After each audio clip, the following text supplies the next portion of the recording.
Perayaan akan usia adalah sebuah penanda, sebuah pengingat apa yang sudah lewat dan apa yang akan datang. 52 tahun sudah perjalanan kebersamaan Gereja Masehi Advent Hari ke-7 Ciracas. Saudara yang semula sedikit bersepakat untuk berlayar bersama dalam satu bahtera, sehingga banyak anggota, bahkan telah melahirkan anak dan cucu. Selamat ulang tahun Gereja Masehi Advent Hari ke-7 Ciracas. Teruslah mendayung bersama bahtera yang Tuhan percayakan kepada saudara.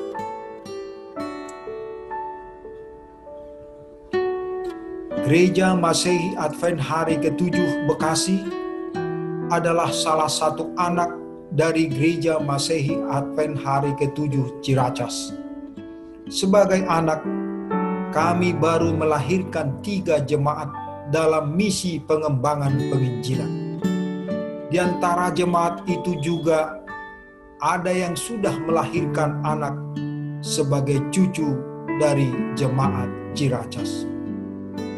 Dalam perjalanannya dan dalam perjuangannya, Jemaat Bekasi telah mendirikan sekolah dari tingkat sekolah dasar sampai dengan sekolah menengah atas. Dari yang semula tidak memiliki lahan untuk perbaktian dan sekolah, kini telah memiliki tanah lebih kurang 3.000 meter.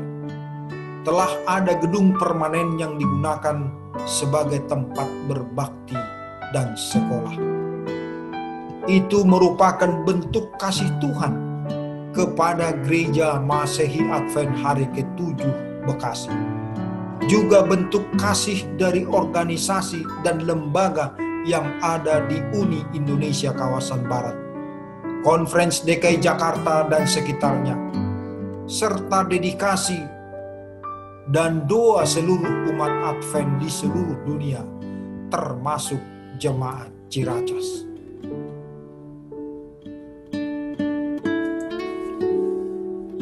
Bisa saja kami tidak sehebat orang tua kami, jemaat Ciracas, dalam misi pelayanan, namun jiwa penginjilan tetap kami gaungkan dan tak akan berhenti sampai Yesus datang.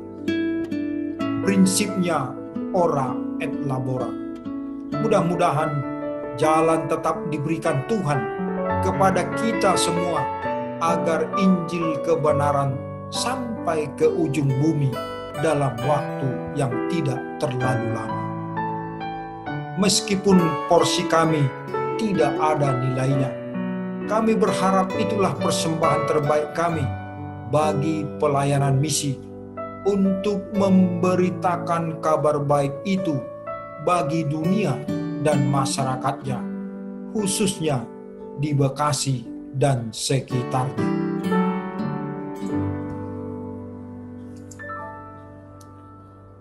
Untuk mencapai misi gereja, perbedaan dan keragaman harus kita hargai dan hormati. Ketika kita menganggap bahwa perbedaan sebagai pemecah persatuan, bisa jadi pula karena sampai saat ini kita masih sering terpaku pada kata aku dalam tanda kutip, mengedepankan ego masing-masing. Jika masih menggunakan istilah aku, maka pembicaraan kita dengan siapapun seolah-olah hanya aku yang telah sukses berkarya. Hanya karena aku, semua ini bisa berjalan. Tanpa aku, semua tidak akan terjadi. Kultus aku seperti inilah yang bisa memecah kebersamaan.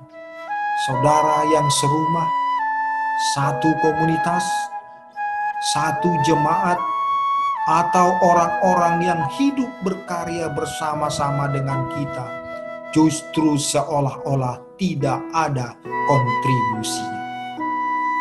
Semoga kita semakin sadar sebagai komunitas dalam gereja.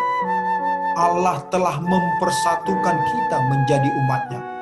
Setiap karya kita berada dalam gereja hendaknya untuk menumbuhkan semangat kerjasama antar personal dalam gereja itu. Tidak ada gunanya menonjolkan kekuatan ego atau kelompok atau suku masing-masing, karena hal ini justru dapat menghancurkan dari dalam. Sudah saatnya tak lagi menggunakan keakuan di tengah perbedaan. Dengan adanya sikap terbuka dan rasa saling menghargai, perbedaan bukanlah momok yang terus-menerus harus dihindari. Bagaimanapun, tak semua perbedaan dapat disamakan. Marilah kita membawa gereja untuk semakin menggarami kehidupan kita bersama, berdaya tak hanya untuk diri sendiri, tapi juga bagi sesama manusia.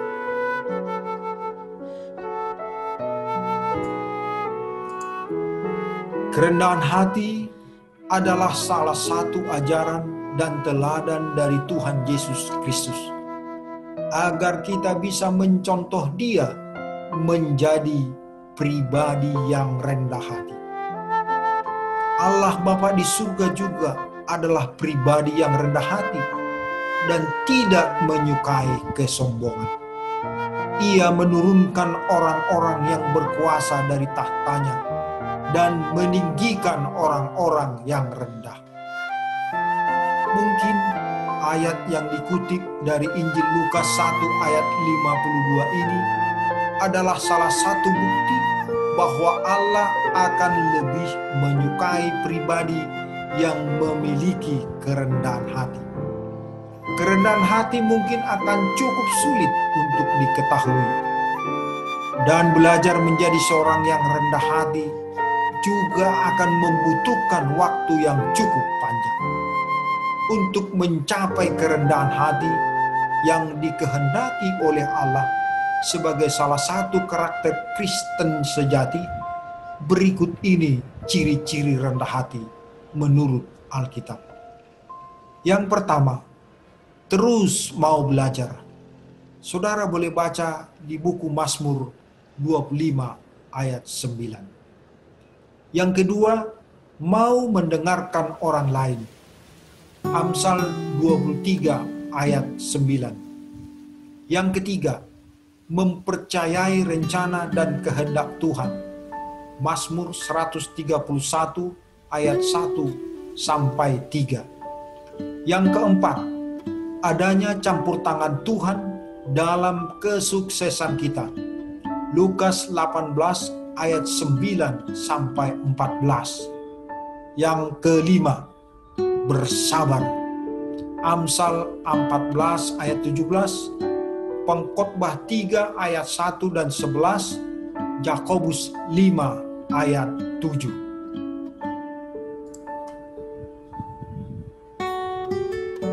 Pada dasarnya, setiap gereja perlu terlebih dahulu memiliki kesadaran akan pentingnya amanat agung untuk dilaksanakan sebagai mandat yang dari Allah sendiri, sehingga kepedulian terhadap penginjilan akan nyata dalam pelaksanaan misi itu sendiri.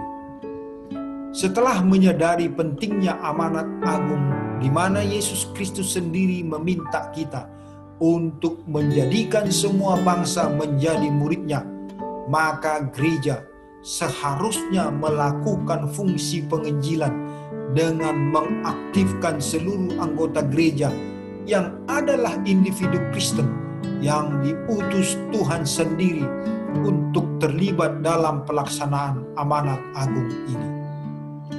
Wadah di mana anggota tubuh Kristus yang terhimpun dalam gereja ini dapat menggunakan bentuk sebagai suatu departemen penginjilan perorangan di mana di dalamnya terjadi persiapan berupa pembekalan dan pelatihan sumber daya manusia yang mengembangkan potensi sesuai karunia masing-masing untuk dapat digunakan dalam pelaksanaan misi.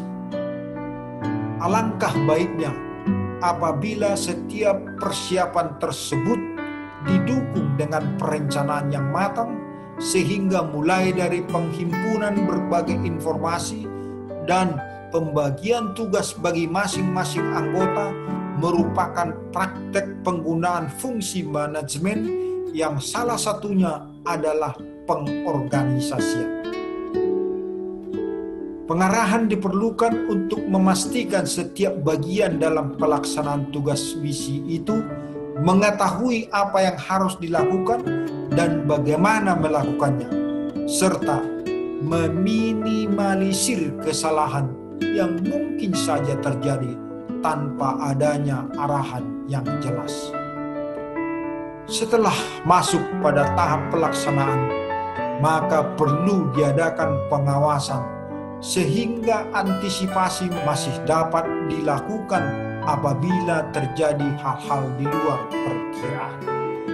Dan ketika pelaksanaan telah berakhir, maka perlu diadakan evaluasi bersama sehingga dapat menjadi pelajaran untuk tidak mengulangi kesalahan yang mungkin telah terjadi, memperbaiki kekurangan yang ada, dan terus melakukan peningkatan dan pengembangan untuk kebaikan bersama dan membawa kemuliaan bagi nama Tuhan dalam pelaksanaan amanat agung, yaitu misi itu sendiri yang berasal dari Dia, oleh Dia, dan bagi Dia.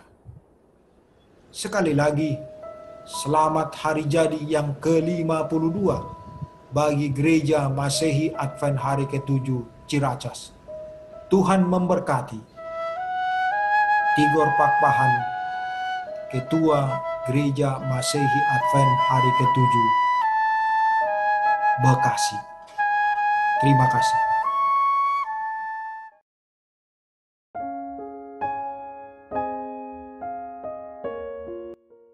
Selamat sore.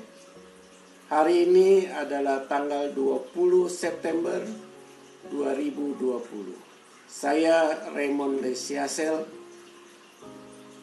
ingin bercerita sedikit mengenai sejarah Gereja Masehi Advent Hari ke-7 Cisalak, Pelni, yang diawali tahun 1986. Pada waktu itu saya anggota Gereja Anggrek di Tanjung Priok. Jadi setiap Sabat saya bersama keluarga selalu berangkat jam 8 pagi ke Tanjung Priok. Di perjalanan sering bertemu dengan beberapa anggota dari Gereja Ciracas yang sedang membawa buku sekolah Sabat dan Alkitab.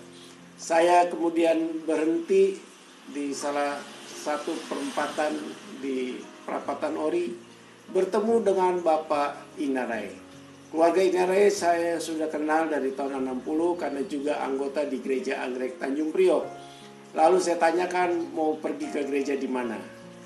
Pak Inarai katakan kami pergi ke gereja di Ciracas. Beberapa sahabat kemudian saya ketemu dengan keluarga Bako, juga ke Ciracas. Kemudian keluarga Pupela juga menuju ke Ciracas. Kemudian bertemu juga dengan keluarga Nudin Nenggolan. Saya memberanikan diri menanyakan mereka kalau kita buka sekolah sahabat cabang di Kompleks Pelni.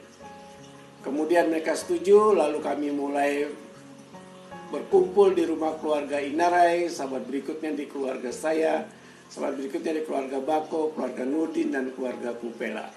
Berjalan 3 bulan, kami mendapat izin menggunakan gereja di Kompleks Pelni. Lalu kami mencari induk daripada sekolah sahabat kami, yaitu ke gereja di Ciracas. Kemudian kami bertemu dengan Pendeta Tambunan. Pak Pendeta Tambunan di bulan Desember 1986 akan membuat jadwal khotbah ke cabang di Kompleks Pelni. Lalu dibuatlah jadwal, lalu kami dikunjungi oleh tua-tua dari gereja Ciracas seperti Bapak Rani Marwoto, Bapak Timbuleng. Dan akhirnya kami mengusulkan untuk meresmikan menjadi sebuah gereja. Konferensi DKI telah meresmikan kami menjadi sebuah gereja tanggal 27 Maret 1987 menjadi gereja ke-82. Pada waktu itu kami diresmikan oleh Ketua Konferensi Pendeta Onsu dan Sekretaris Pendeta Rumayar. Setelah berjalan beberapa tahun, kami juga sudah berkembang dan akhirnya kami sekarang juga mempunyai beberapa anak dari gereja kami seperti Bukit Cengkeh dan juga Bukit Permai. Saya rasa itulah sedikit cerita anak cabang Gereja Ciracas. Selamat ulang tahun Gereja Ciracas yang ke-52. Semoga makin banyak lagi anak cabang Sekolah Sabat yang berdiri. Nama Tuhan boleh dimuliakan dan dipujikan. Amin.